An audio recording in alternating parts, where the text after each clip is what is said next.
అస్సలాము అలైకుం. అందరికీ జై భీమ్. బాగా ఎనర్జెటిక్గా కనిపిస్తున్నారు లేడీస్.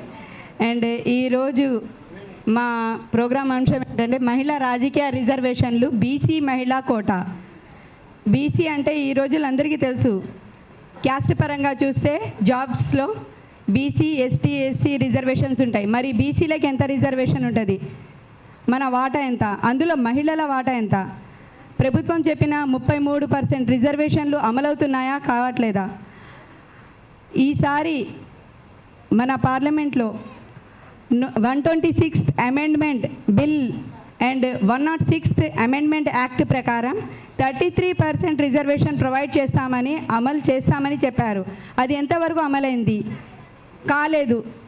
ఒకప్పుడు అసలు మహిళలకే వాటా లేదన్నారు. ఆనాటి కాలంలో ఏన్షియన్ డేస్లో అసలు ఉమెన్ బయటికి రావడానికే వీల్లేదు. సంఖ్యలలో ముస్లిం మహిళలు అయితే పరదాల్లో ఉండేవారు. కానీ ఇప్పుడు మన రాజ్యాంగం వచ్చింది కానీ స్వాతంత్రం వచ్చింది కానీ మహిళలకి రాలేదు. మహిళలకి స్వాతంత్రం ప్రదానం చేసింది ఎవరండి?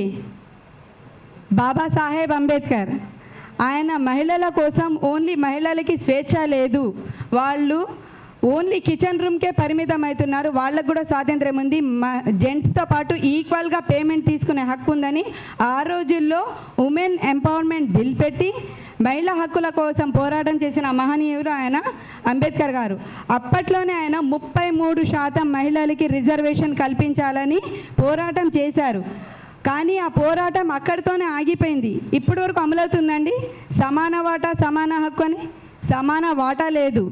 ఉమెన్స్కి ఎక్కడైనా పేమెంట్ ఇవ్వట్లేదు కానీ వర్క్ అయితే ఈక్వల్గా చేయించుకుంటున్నారు, అవునా?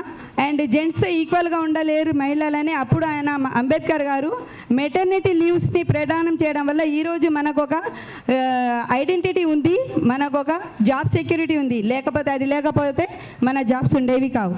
కానీ ఆ 33% అనేది ఒక విస్మరించడం, ఏ ప్రభుత్వాలు పాలన వర్గాలు మారినా కూడా ప్రతిదాన్ని వాళ్ళు విస్మరించడం జరుగుతుంది.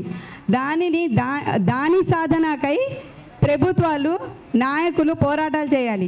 వాళ్ళు కూడా, ప్రతిపక్షాలు ఎవరు కూడా గొంతు లేపడం లేదు. కానీ అందుకే మనం అంటే ఈ రోజుల్లో మన మహిళ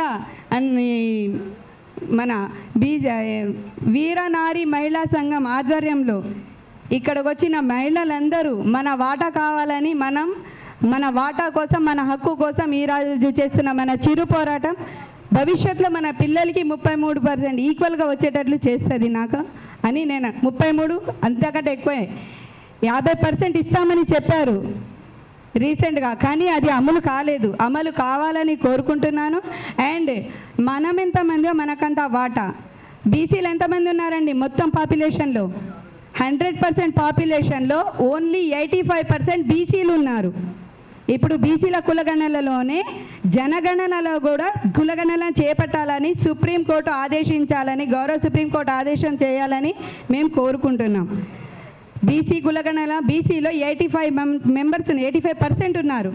రిమైనింగ్ 17% ఎస్టీలు ఉంటే ఓన్లీ 16%, అంతకంటే తక్కువ పర్సెంటేజ్లో ఓసీలు ఉన్నారు. కానీ మోర్ దెన్ 50% జాబ్స్ని కానీ ప్లేస్మెంట్స్ని కానీ వాళ్ళే రూలింగ్ చేస్తున్నారు. లీడర్షిప్లో అన్నిట్లో వాళ్ళే లేడీస్ ఎక్కువ ఉన్నారు.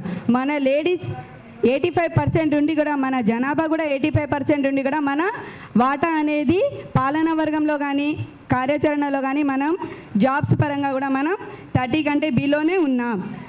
సో మనం ఎంతమందియో మనకంత వాటా అంటే 85% ఉన్నాం. మనకు 85% వాటా రావాలని ఒక చిన్న 85% కాకపోయినా కూడా ఈవెన్ 33% వాళ్ళు ప్రకటించారు.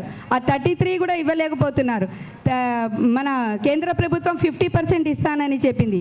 ఆ కేంద్ర ప్రభుత్వం ఇస్తానన్న 50% కూడా ఇవ్వాలని వాళ్ళు విస్మరించినా మేము విస్మరించమని మన వంతుగా ఒక పోరాటం చేస్తున్న దాంట్లోనే ఇదొక చిన్న పాత్ర లాంటిది. సో దీన్ని ఇంకా డెప్త్గా చెప్పడానికి మన గ్రీష్మ మేడం గారు ఉన్నారు.